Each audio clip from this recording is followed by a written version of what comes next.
Selamat datang di podcast Sahabat Telma.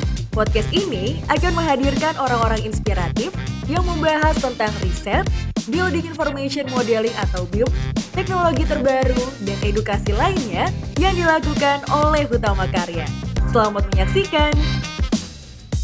Kembali lagi di Sahabat Telma Podcast, dan sekarang kita sudah kedatangan tamu spesial. Langsung aja kita sapa ya. Ada Mbak Ami Rahmadani selaku manajer dari pengembangan BIM. Sekarang kita sapa dulu. Halo, selamat malam Mbak Ami. Selamat malam. Halo, selamat malam. Wow, apa kabarnya Mbak Ami? Alhamdulillah baik. Alhamdulillah, baik, sehat ya. Oke, udah baik, sehat. Alhamdulillah, adalah suatu nikmat di tengah pandemi seperti sekarang ya. Oke. Mbak gimana? Sehat? Baik, alhamdulillah juga ya. sehat ya. Oke Mbak Ami, sekarang kita duduk nih di kursi panas ya di podcastnya Sahabat Tama. Kita mau ngomongin tentang GIS BIM di Hutama Karya ya. Udah siap Mbak Ami? Siap ya, oke. Nah, mungkin sebelum kita ngomongin lebih lanjut ya tentang GIS BIM itu sendiri, boleh dikasih tahu juga nih ya ke Sahabat Tama, sebenarnya apa singkatan dari panjangan atau singkatannya dari GIS BIM dan apa yang dimaksud dengan integrasi GIS itu di Hutama Karya ini? Jadi gini Mbak, jadi kalau kita bicara tentang GIS dan BIM itu sebetulnya banyak orang yang taunya itu dua entity yang berbeda gitu, dua teknologi yang berbeda, dua komponen lah ya. Jadi GIS itu Geographic Information System adalah teknologi berbasis spasial ya. Jadi data, kemudian peta itu dapat dimasukkan dalam sebuah platform atau aplikasi itu berbasis spasial semuanya gitu kan. Jadi berbasis keuangan. Kemudian BIM yaitu Building Information Modeling ya. Jadi Building Information Modeling itu adalah sebuah metode untuk merepresentasikan sebuah project dari model ditambahkan juga dengan informasi di dalamnya. Kemudian kita bisa menghasilkan output yang kita inginkan berupa model, schedule, kemudian data cost dan lain sebagainya. Dan itu kedua teknologi ini saat ini dengan perkembangan teknologi yang sudah semakin advance ini ya, jadi bisa diintegrasikan bersama bergabung gitu ya. Ya, tadinya tuh GIS itu teknologi yang sudah lama sebetulnya, berkembang sejak tahun 1980-an ya. Atau ada juga yang sudah dari awalnya tuh sebenarnya dia sudah mulai dikembangkan, tapi sebuah sistem GIS yang berbasis aplikasi itu mulai berkembang itu di tahun 80-an. Begitu juga sebenarnya dengan BIM. Itu sebenarnya sama-sama mulai jalan itu di tahun 80-an. Karena sudah lama ya. Sebenarnya sudah lama karena tahun 80-an itu adalah advancement dari teknologi memang ya. Jadi di mana seperti komputer Mac itu kan juga produknya Apple itu kan juga yang pertama kali juga di sekitar tahun tahun itu ya. Memang boomingnya teknologi komputerisasi itu memang di tahun sekian dan memang itu keduanya itu berkembang berjalan bersama. Nah, baru di tahun mungkin 2000-an, 2010 ini teknologi ini semakin mampu untuk terbuka justru. Jadi mereka tadinya eksklusif gitu Mbak, mengembangkan sendiri, ya. Dan sekarang tuh semakin inklusif jadinya. Nah, ini yang sangat berguna gitu ya saat ini. Jadi memang nggak cuma GIS dan BIM aja ya, tapi teknologi lainnya juga sebenarnya banyak nih yang di sekitar industri konstruksi ini yang juga memang bisa terintegrasi itu tadi. Oke. Jadi memang dua-duanya memiliki manfaat yang berbeda, akhirnya disatukan menjadi suatu teknologi yang sangat berguna dan bermanfaat ya Mbak ya. Tapi untuk dari Hutama Karya sendiri, apa kegunaan dari GIS BIM untuk HK gitu? Kegunaannya, jadi ya seperti yang saya sampaikan tadi, sebetulnya di Hutama Karya ini baru dikembangkan itu kita mulai tahun lalu lah ya. Bisa dibilang tuh GIS dan BIM ini mulai diintegrasikan itu diinisiasi itu tahun 2020. Namun sebelumnya itu GIS dan BIM itu sudah lama sebetulnya digunakan. Nah, karena tadi belum terintegrasi betul. Dan pihak yang menjalankannya atau engineer yang menjalankannya ini memang juga masih masing-masing gitu. Sebetulnya di setiap project itu biasanya sudah ada GIS engineer sendiri, BIM engineer sendiri, seringnya begitu. Dan data yang dihasilkan dari kedua sistem ini itu ya udah datanya A disodorkan ke B, tapi dimasukkannya secara manual biasanya. Okay. Seperti itu.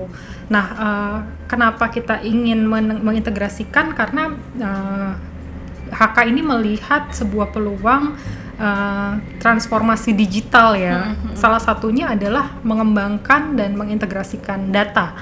Nah, ternyata ada platform yang bisa mewadahi integrasi ini gitu. Dan jadi dari manajemen dengan goals-nya yaitu tadi digitalisasi konstruksi tadi ya, kita ingin mendigitalisasikan proses bisnis kita.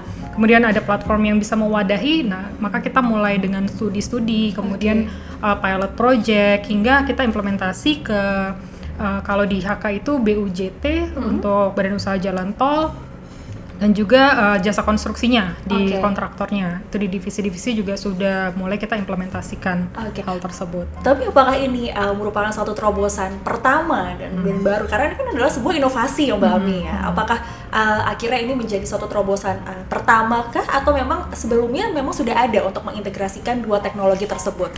Kalau di HK ya ini memang pertama kali ya. Di Indonesia kita bukan yang pertama banget, tapi sebetulnya yang kita lakukan di Indonesia ini bisa dibilang apa yang diimplementasikan di HK ini agak unik ya.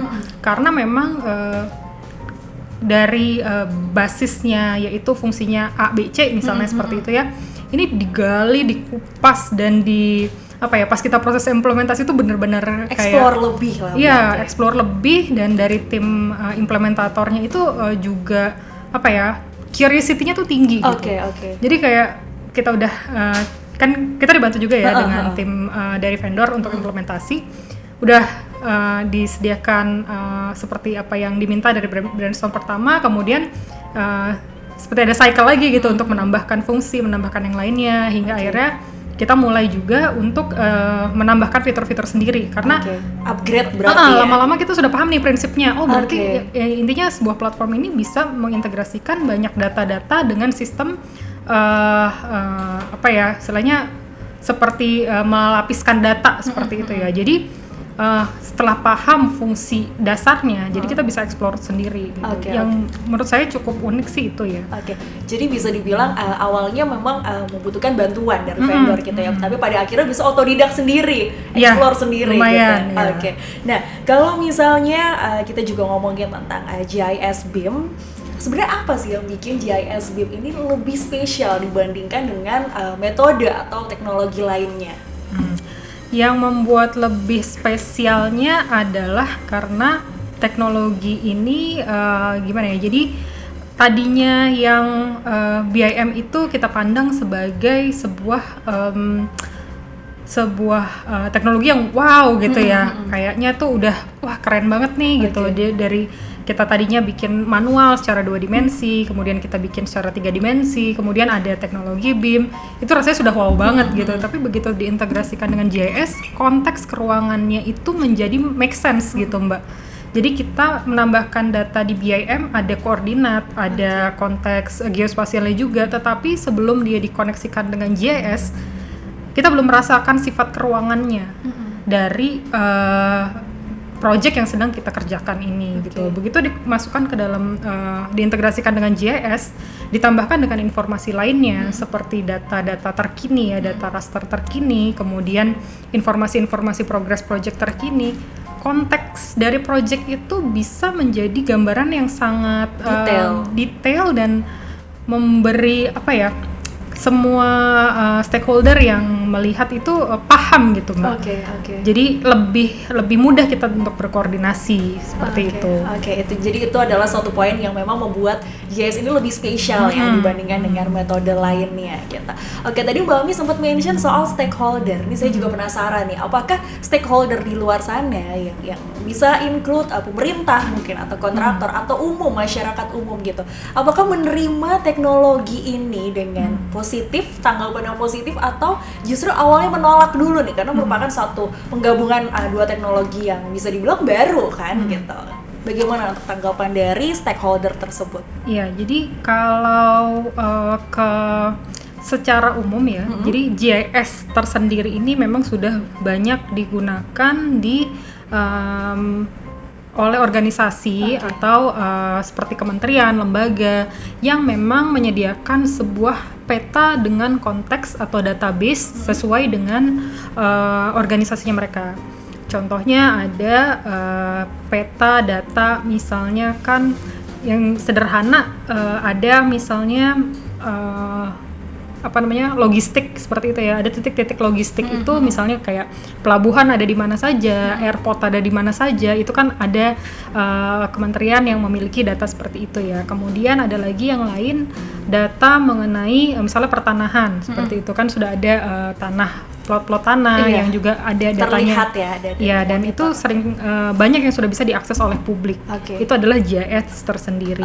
Nah, kemudian Hutama Karya sebagai salah satunya ini, Hutama Karya sebagai pengembang dari jalan tol Trans Sumatera khususnya, selain membutuhkan data-data yang bersifat yang tadi sudah disediakan oleh kementerian, lembaga atau organisasi lainnya, Hutama Karya juga kini dapat menyumbang sebetulnya. Menyumbang data tersebut. Iya. Karena sudah sebagian data memang sudah dapat dipublikasikan pada waktunya ya. Nanti saat misalnya ada tahapan-tahapannya untuk bisa mempublikasikan data tersebut. Jadi menurut saya ini tentunya akan sangat bermanfaat ya untuk pihak lainnya yang membutuhkan data seperti di mana saja jalur jalan yang direncanakan, misalnya seperti itu, atau di mana saja nanti yang sudah jadi dan beroperasi itu di mana saja, itu kita juga sumbangkan data tersebut atau ada yang available ke publik juga seperti itu. Jadi tentunya sangat membantu kayak kedua belah pihak. Kemudian selama perjalanan project juga kita menggunakan teknologi GIS BIM ini, kita menjadi sebuah platform untuk pemantauan progres proyek. Dan ada beberapa data yang memang kita gunakan untuk internal, ada juga yang kita gunakan untuk eksternal tadi, sehingga tentunya tadi memberikan gambaran ya yang lebih detail dan mudah dipahami, jauh lebih mudah dipahami dibanding data itu hanya berupa misalnya Excel atau berupa garis donat pie chart misalnya seperti itu. Ini lebih ada visualnya lagi. Lebih terlihat lah ya untuk bisa dilihat oleh publik ya. Iya. Stakeholder yang membutuhkan dan ada beberapa yang memang tersedia untuk publik. Jadi memang secara tidak langsung ya akan memudahkan juga stakeholder yang lain gitu kan. Dan pastinya tidak tergantung pada kementerian aja ya berarti ya Mbak Ami ya. Karena kan HK juga sudah bisa menyediakan data-data tersebut. Iya, jadi memang pemerintah Indonesia juga memang memiliki one map policy seperti itu ya setahu saya. Ini one map policy apa nih Mbak? Jadi dia pemerintah itu juga ingin membuat tadi data-data yang memang dimiliki oleh kementerian lembaga tapi dapat diakses oleh publik itu dapat diakses juga oleh masyarakat. Jadi ada portalnya gitu ya. Dan juga kebutuhannya untuk seperti itu supaya sebetulnya perencanaan apapun yang dilakukan oleh pihak manapun yang membutuhkan itu lebih terkoordinir gitu Mbak. Karena data yang dibutuhkan itu tersedia gitu. Kalau misalnya enggak disediakan nanti misalnya ada rencana jalan bertabrakan dengan rencana tegangan tinggi gitu misalnya, atau misalnya bertabrakan dengan rencana misalnya wilayah-wilayah yang tidak boleh dilalui oleh jalan gitu ya, seperti itu kan malah tidak produktif. Betul dan pastinya akan memakan waktu juga ya. Dengan data yang lebih available, dengan data yang lebih mudah diakses oleh siapapun yang membutuhkan ya. Itu tujuannya memang untuk itu, untuk semakin memudahkan tadi mengkoordinasikan pembangunan atau mungkin ada kebutuhan investor juga di situ. Sepertinya itu jadi positifnya seperti itu. Untuk stakeholder juga pastinya ya akan berdampak baik juga pada stakeholder. Nah, ketika kita mengerjakan GIS BIM gitu, itu kan pasti merupakan pengembangan yang cukup panjang, cukup lama bisa dibilang ya. Lumayan lama ya. Nah, untuk timnya siapa aja yang terlibat Mbak Mi ketika melakukan pengembangan GIS BIM? Mungkin ada dari tim internal kah atau tim eksternal gitu? Kalau dari internal itu mulai dari tim kami ya, di tim BIM ini, kemudian ada juga tim IT. Tim IT juga sangat penting ya, karena mereka membantu untuk establish infrastrukturnya, kemudian bagaimana database itu bisa juga terkoneksi gitu kan. Kemudian ada tim yang juga involve banyak, tentunya tim project dari jalan tol, ada tim perencanaan jalan tol, tim pembangunan jalan tol yang untuk saat ini ya. Kemudian tim-tim juga di ruas itu untuk feed datanya, kemudian bagaimana data itu harus selalu diupdate seperti itu ya. Kemudian kami juga establish project itu ke kontraktor, ke bisnis jasa konstruksinya. Berarti termasuk eksternal itu ya, kalau untuk kontraktor seperti itu? Ini masih internal sih Mbak. Masih internal. Jadi ada di divisi gedung, divisi sipil umum, dan divisi IPC itu juga masing-masing ada tim yang kita involvekan di dalam pengembangan GIS BIM ini, supaya semuanya nanti merasakan ininya ya, experience dan juga kenapa sih ini dibutuhkan seperti itu. Jadi masing-masing bisa merasakan itu, dan kemudian kami juga dibantu sama vendornya yang membantu untuk mengimplementasikan, karena tentunya pertama kali harus ada transfer knowledge juga ya. Jadi pilot project, kemudian transfer knowledge, baru kami bisa jalan sendiri. Oke. Nah, mungkin sahabat tamu juga sekarang kepo nih, sebenarnya apa yang dimaksud atau gambarnya, outputnya kali ya bisa dibilang dari GIS BIM. Seperti apa visualnya, jadi bisa langsung kita tampilkan di layar ya sahabat Tama. Nah, mungkin boleh dijelaskan sedikit Mbak Ami, ini apa nih berarti? Hasil outputnya kah, atau ketika melakukan pemrosesan data mungkin? Jadi ini adalah salah satu bentuk dari, ini kan di atas nih ada land asset management ya. Jadi ini adalah bentuk wujud dari bagaimana kita diproses untuk mengakuisisi lahan-lahan. Ini kan ceritanya proyeknya jalan tol ya. Untuk mengakuisisi lahan itu kita terdiri dari berbagai macam bisa dibilang persil ya. Jadi ada kepemilikan tanah yang banyak di situ yang harus diakuisisi gitu ya. Karena tadinya kan milik rakyat, milik, ada yang milik perusahaan pasti, misalnya atau punya pemerintah seperti itu. Harus diketahui datanya, dimasukkan dalam sebuah database, kemudian progresnya seperti apa, sudah berapa persen yang di tahapan tadi sedang appraisal, sedang musyawarah, sedang validasi dan lain sebagainya.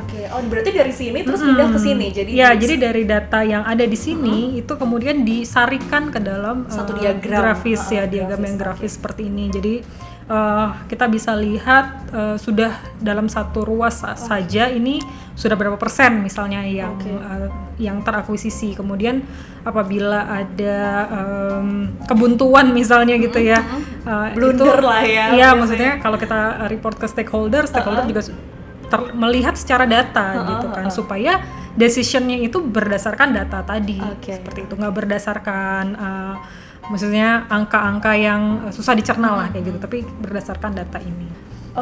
Kita boleh langsung lihat ke gambar selanjutnya. Nah, ini berarti sudah jalan tolnya ya. Tadi itu gambar jalan tol Trans Sumatera ya, Mbak? Ya, betul, Trans Sumatera. Memang ini Trans Sumatera ini proyek yang besar sekali ya, Mbak ya. Jadi panjangnya saja 2.800 km lebih, tentunya harus dikelola secara baik juga, manage gitu. skala baik gitu ya. Mulai dari proses perencanaannya hingga kita bisa nanti berikan data ini ke tahapan operation seperti itu. Jadi kalau yang ini adalah seperti judulnya adalah dashboard pengamatan kemajuan proyek, gitu ya. Jadi di sini contohnya adalah salah satu ruas tol Binjai Pangkalan Berandan. Jadi dari sini kita bisa memantau datanya. Ini kan sedang di overlay antara data peta ini, Mbak, yang di bawah. Kemudian yang hijaunya lebih terang itu adalah data hasil fotogrametri ya. Seperti itu. Jadi datanya itu aktual, yang sama dengan bulan berjalannya. Jadi dia biasanya diupdate setiap periodik ya, mungkin setiap bulan seperti itu.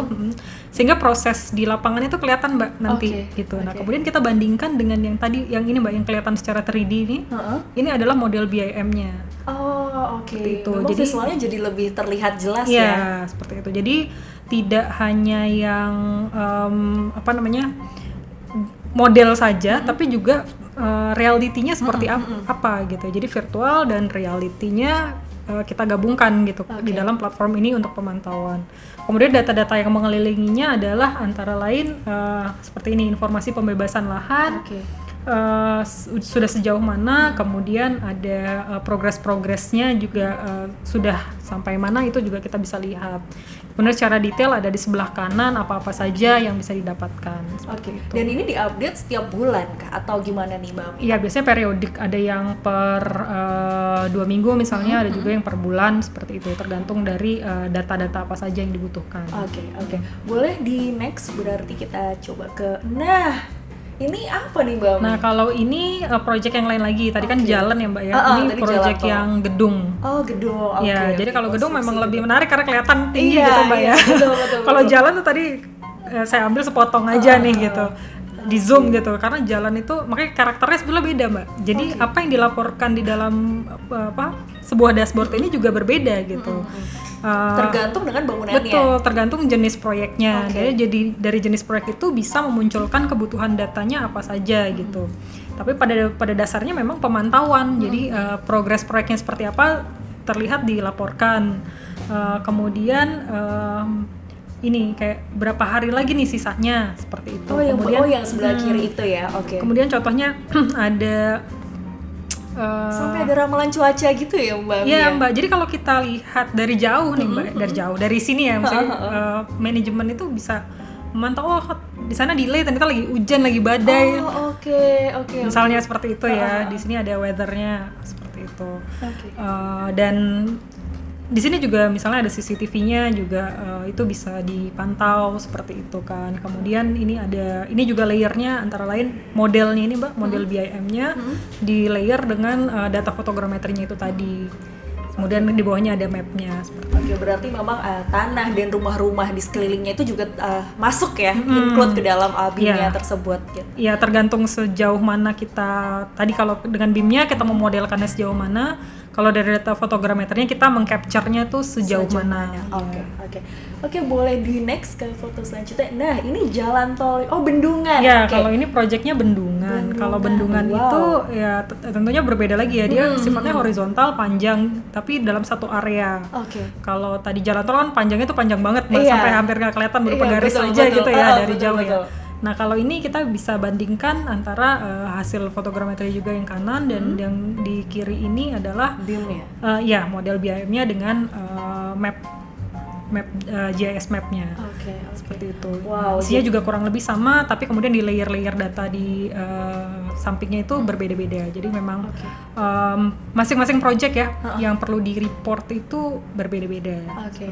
Tapi memang ada dua ya, berarti dua penampakan data ya, dari yang modeling BIM-nya dan dari yang realitinya. Iya. Selalu menampilkan dua gitu ya, Mbak. Dasarnya model BIM, reality, dan juga dengan base map. Tiga. Peta ya. Oke, boleh di next ke foto selanjutnya. Nah, ini apa ini nih, masih sambungan dari yang tadi. Kemudian ini juga melayer ya antara data yang didapatkan dari data lahan yang didapatkan dari tadi dari luar gitu, kemudian kita layer dengan progres yang ada di lapangan saat ini. Berarti yang tengah itu adalah bendungannya, kemudian dikelilingi dengan visual yang layer petanya yang tersedia dari publik tadi.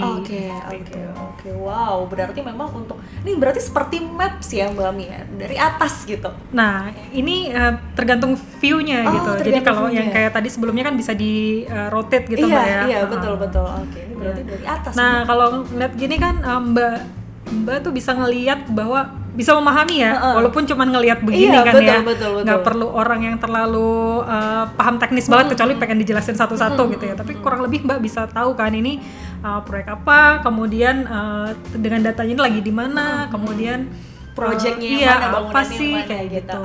Ya, kurang lebih begitu Mbak. Jadi memberikan gambaran kepada publik juga ya, lebih mudah berarti ya untuk mencernanya dari segi publik. Next foto. Sudah selesai. Nah, dengan pengembangan GIS BIM yang bisa dibilang cukup lama ya Mbak Ami ya, sebenarnya berapa sih biaya yang dibutuhkan ketika Mbak Ami dan tim mengerjakan GIS BIM ini? Apakah cukup besar atau memang sebenarnya masih bisa terjangkau lah gitu? Terjangkau dari siapa? Okay. Kalau besar, kalau untuk teknologi Mbak ya, dengan teknologi yang lainnya, saya bilang ini cukup besar ya investasinya. Bisa dibilang harus kita bisa lihat lah benefitnya gitu. Ini bukan investasi yang kita atau manajemen itu langsung approve lah gitu. Tapi benar-benar harus melalui kajian-kajian yang kayak benefitnya seperti apa yang akan bisa kita dapatkan, value seperti apa yang bisa kita dapatkan, seperti itu. Dan kurang lebih investasinya seperti sebuah rumah di mana nih? Rumah milenial di daerah Tangerang Selatan, dengan luas tanah yang Bintaro lagi. Yang seperti sekarang udah nggak ada yang di atas 100 meter ya. Sekitar 70 meter 2 lantai mungkin kayak gitu ya. Kurang lebih kayak cukup gitu. Fantastis lah lumayan ya Mbak ya, kalau KPR 20 tahun ya. Berarti bisa sahabat Tama berandai-andai lah ya. Kalau mau beli sendiri iya cicilan. Mungkin habis ini bisa langsung dicari harga rumah daerah Bintaro berapa, saking kepo ya mungkin dengan harga GIS BIM ini. Nah untuk Mbak Ami sendiri sebenarnya sudah berapa lama Mbak bermain di dunia digital construction? Kalau digital construction secara umum ya mungkin sekitar 10 tahun belakangan lah Mbak. Wow, belum lama lah ya. 10 tahun belum lama loh sahabat Tama. Berarti yang lamanya berapa nih? Ya karena dunia digital dan khususnya construction ya, itu kalau saya merasa tuh semakin dipelajari tuh semakin layernya semakin dalam lagi nih Mbak. Ini semakin seru tidak? Bukan semakin jago, malah semakin banyak yang rasanya tuh perlu dipelajari gitu. Memang berarti Mbak Ami suka ya untuk mengeksplor lebih jauh tentang teknologi GIS BIM ini. Mungkin kepo kali ya. Mungkin kepo. Baik.